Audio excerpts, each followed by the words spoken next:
आज ये इन्फिनेटिव पे हमारा लेक्चर 2 है। इसके पहले लेक्चर 1 में हम लोगों ने इन्फिनेटिव के कुछ इस्तेमाल देखे थे। जैसा कि आप जानते हैं कि इन्फिनेटिव जब इंग्लिश में टू और टू के बाद क्रिया का फर्स्ट फॉर्म आ जाता है, इसको बेस फॉर्म भी बोलते हैं, तो इन्फिनेटिव बन जाता है। अब हमको कैसे पता चलेगा कि जो हिंदी का हमारा सेंटेंस है वो ट्रांसलेट करने के लिए इन्फिनेटिव की ज़रूरत पड़ेगी।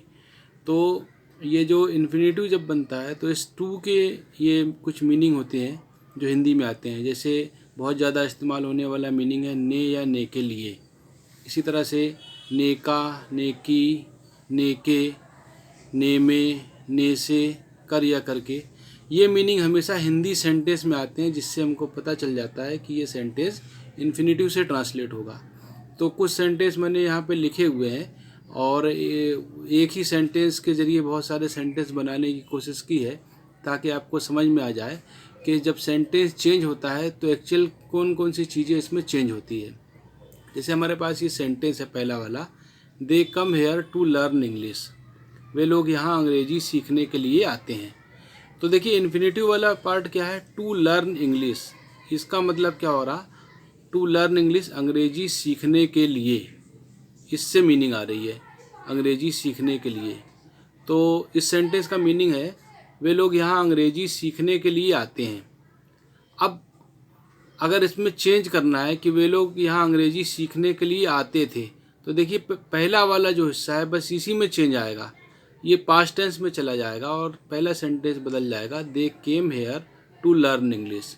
यानी टू लर्न इंग्लिश चेंज नहीं होगा, वो वैसा ही रहेगा, जो भी चेंज होगा पहले हिस्से में होगा। अगला सेंटेंस देखिए, they will come here to learn English. वे लोग यहाँ अंग्रेजी सीखने के लिए आएंगे।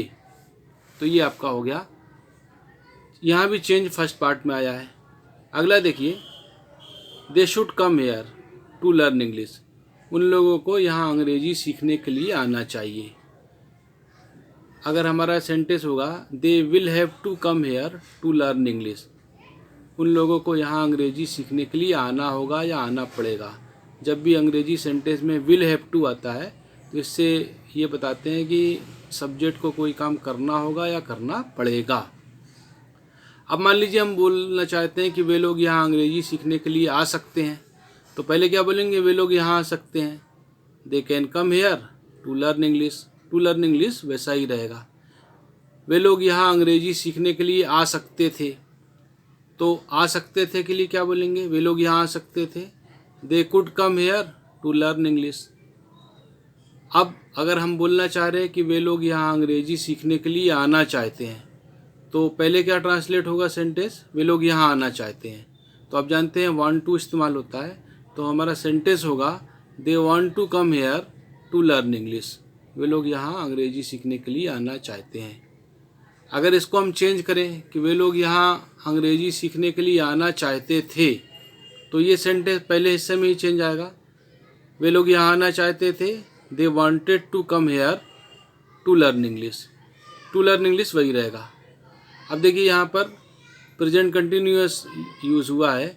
अगर हम ये बोलना चाह रहे हैं कि वे लोग अंग्रेजी सीखने के लिए यहाँ आ रहे हैं, या वे लोग यहाँ अंग्रेजी सीखने के लिए आ रहे हैं, तो पहले क्या ट्रांसलेट करेंगे, वे लोग यहाँ आ रहे हैं, तो ये हो जाएगा, they are coming here to learn English. वे लोग यहाँ अंग्रेजी सीखने के लिए आ रहे हैं। अगर ये बोलना चाह रहे हैं कि वे लोग यहाँ अंग्रेजी सीखने के लिए आ रहे थे, तो पहले ट्रांसलेट होगा, वे लोग यहाँ आ रहे थे, तो ये पास्ट कंटिन्यूअस है, they were coming here to learn English.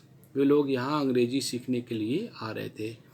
तो इस एग्ज़ाम्पल में जो आपके सामने ये कुछ एग्ज़ाम्पल दिए गए, इससे ये बात बिल्कुल क्लियर है कि जो इन्फिनेटिव वाला पार्ट है वो कांस्टेंट होता है, वो चेंज नहीं होता।